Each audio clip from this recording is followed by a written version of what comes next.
Good morning, everybody. Thanks for attending. My topic today, as Chuck mentioned, preparation of a federal estate tax return. This is a significant undertaking, and here's what you need to know. I'll start with a little overview. The return is filed on IRS Form 706. Basically, you list the decedent's assets, liabilities, expenses of administration. Now, the form itself is 26 pages.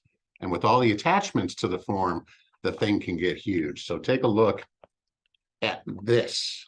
This is a return that we prepared recently. Look at the size of this thing. I can barely hold it up. Sometimes there are two of those booklets, sometimes three or four. There's lots and lots of paper. So if you're asked to prepare one, do not delay, get in front of it. Start early, start often. You're going to have to rely heavily on third parties, family members, financial advisors, CPAs, attorneys, appraisers. And with these family members, be mindful of their situation. They've just lost a loved one. They've had a significant loss, particularly a surviving spouse. Sometimes they've been married for 50, 60, 70 years. Be understanding, be compassionate, be patient, but not too patient.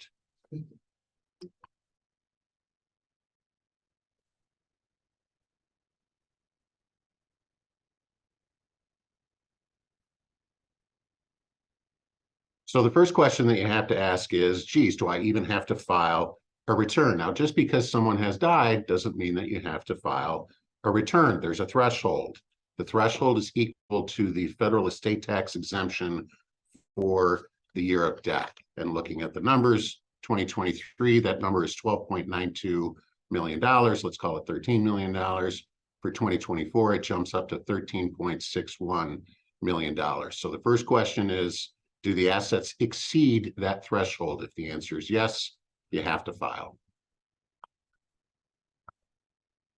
Now, even if the assets don't exceed the threshold, you may still have to file. So the question that you have to ask, did the decedent make any lifetime taxable gifts? If so, they get added to the gross estate to see if you exceed that threshold. So let's say, for example, guy dies with $11 million in his pocket. Now you may say, well, 11 is less than 13, I don't have to file.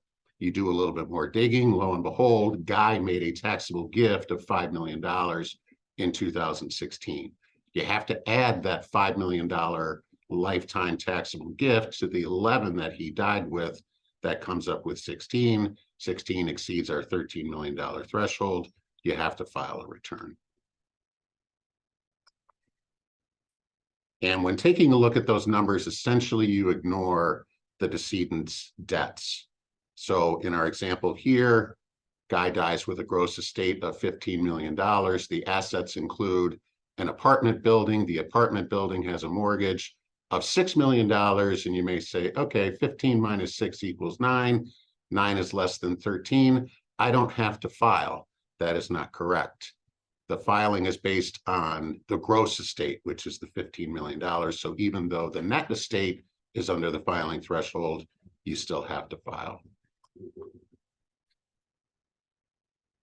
All right, so you've crunched the numbers. You've determined that you don't have to file a return. Is that the end of the analysis? I hope not. You should take a look and see, okay, even if I don't gotta, should I file a return? Now, occasionally clients will want to establish basis for assets that are difficult to value, maybe a business interest, maybe a piece of real estate. We've got a case right now where a decedent died with an estate of about $7 million. There's no requirement, obviously, to file there. The decedent didn't make any lifetime taxable gifts, but the decedent had a lot of real estate interests. And the kids came to us and said, geez, do you think we should file anyway? Should we establish basis for these real estate interests for purposes of a 754 election? I said, sure, let's go ahead, get the statute of limitations running so that the IRS can't come back later, challenge the valuations, and challenge the depreciation deductions going forward. So you might want to establish basis, but really the biggest reason to file a return, even if you don't have to, is this business about portability. So you've got a married couple, the first spouse dies, and you think that the surviving spouse's estate either will be or potentially could be subject to estate tax. Now, as a quick refresher, portability is what allows a surviving spouse to use the deceased spouse's unused federal estate tax exemption. And I've got another current example. I have a client whose wife just died, and she had basically a bank account that received her Social Security with maybe 10 grand in it, something like that. So she had basically no assets, but my client's got $30 million. And I said to him, this is a no-brainer to file here, even though we don't have to, because by filing and electing portability, my client can use his deceased wife's unused $13 million exemption. So he's ultimately going to be saving 40% of $13 million or $5.2 million of estate tax. Like I said, no brainer. Now, when analyzing whether it makes sense to file this return for portability, keep in the back of your mind that the estate tax exemption is set to get cut in half beginning on January 1, 2026. So that will occur unless Congress does something affirmatively different in the meantime. All right, so you've determined either you have to file a return or it's a good idea to file a return. How do you do it? Step number one is to identify all of the decedent's assets. You can imagine in some cases that's pretty straightforward. If your decedent was diligent in terms of keeping records, you can also imagine in some cases it's very difficult. Decedent wasn't so good at keeping records. It's important here to talk with family members. Maybe there's a financial planner that's been involved. Take a look at the decedent's income tax returns. See if there are any assets there that are kicking off income. And either you or someone else go through the decedent's residence, look for statements, look for other sort of indications of what the assets might be. So you've identified what the assets are. The next step is to assign a value to those assets. Now, sometimes this is a mechanical process and sometimes it's a bit more artistic, but in each case, what you're looking for is quote unquote fair market value. And the IRS was kind enough to give us a definition of fair market value in the Treasury regulations. It's the price at which a willing buyer and a willing seller would do a deal, with neither being under any compulsion to buy or to sell, and with each of them having reasonable knowledge of all relevant facts. So let's take a look at some particular types of assets. Cash is about the easiest thing that you're going to value. Cash is cash. Marketable securities, also very easy, although there's a bit of a wrinkle. Many people, including some brokers, just assume that it's based on the closing price as of the date of death.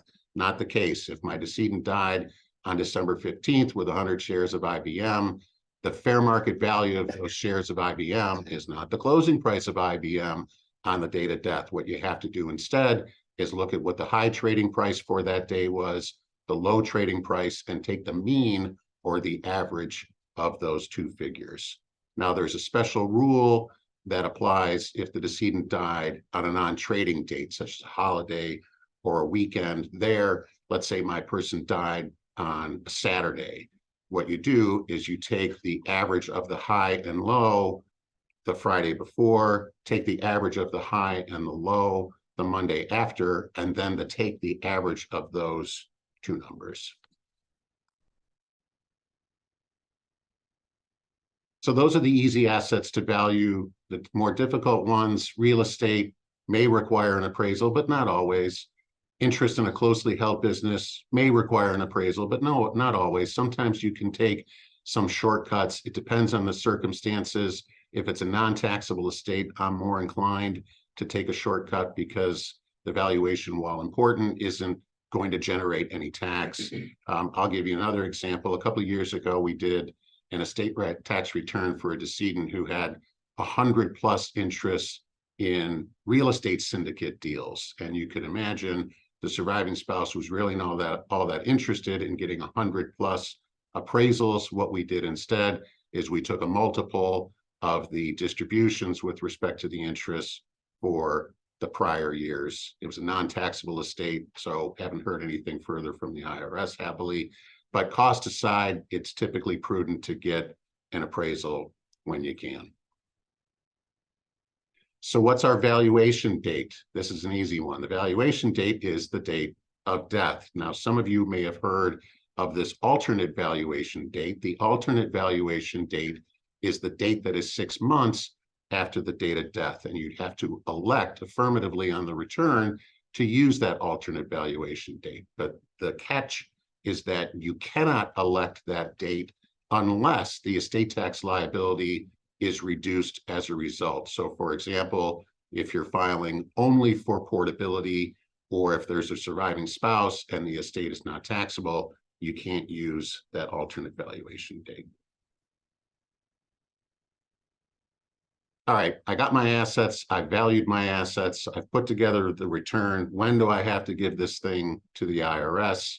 The answer is the estate tax return is due 9 months after date of death. Now, 9 months may sound like a long time, but believe me, it passes really, really quickly.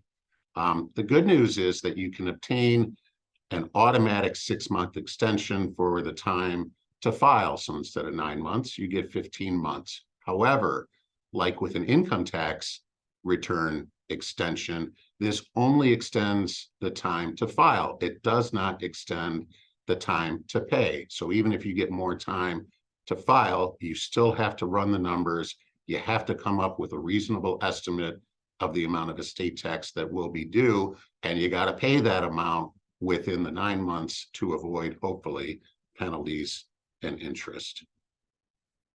And if you're only electing portability, there's a special rule that allows you to file within 5 years after the date of death. And it sounds like good news, and I think it is good news, but bear in mind, it's difficult enough preparing and filing one of these things on time when you start right away. Imagine you wait 4 years after date of death. Now you're scrambling to get information, et cetera. Keep that in the back of your mind. So in addition to the form itself, 706, which is 26 pages, and in addition to all of the statements and all the appraisals that you're going to need to attach to it, there are still more documents that you need to attach, the death certificate being a critical one. You have to include certain estate planning documents, a will, a formerly revocable trust, an irrevocable trust, and then a bunch of IRS forms. And after you file the return, it's a good idea to get a closing letter. In years past, the IRS used to send a closing letter automatically. A closing letter is the IRS basically saying, hey, we received your return, we've accepted it as filed, we're not proposing any adjustments. These days, you don't just get one automatically. You have to affirmatively request one. There's also a way that you can, believe it or not, go online to obtain one of these things. Either approach you use, it's not exactly an easy process. However, it will give you as the preparer and your client as the fiduciary peace of mind. So what are the takeaways here? Like I mentioned, start early, start often, be persistent with the people that are going to provide you with information, the people that are going to provide you with documentation. Give them a to-do list, give them deadlines. Clients and third parties a lot of times have no clue how long this takes and how much information is required. And a personal preference of mine, when I'm erring on one side or the other, I like to over-disclose, and I certainly like to make the return as organized as possible so that when someone at the IRS sits down and takes a look at it, we make it as easy as possible for that person to review it. There's almost nothing worse than when the client, after this stressful and emotional period, gets a letter from the IRS and says, hey, we need more information, or we need some clarification on something. Try to avoid that if possible. The last thing, I met with a client, potential client, a couple of weeks ago. In his late 80s, he told me he still does his income tax return by hand. Do not do that here. This is difficult even enough with a program. Use the program, and if you need help, call us, email us. We're here for you.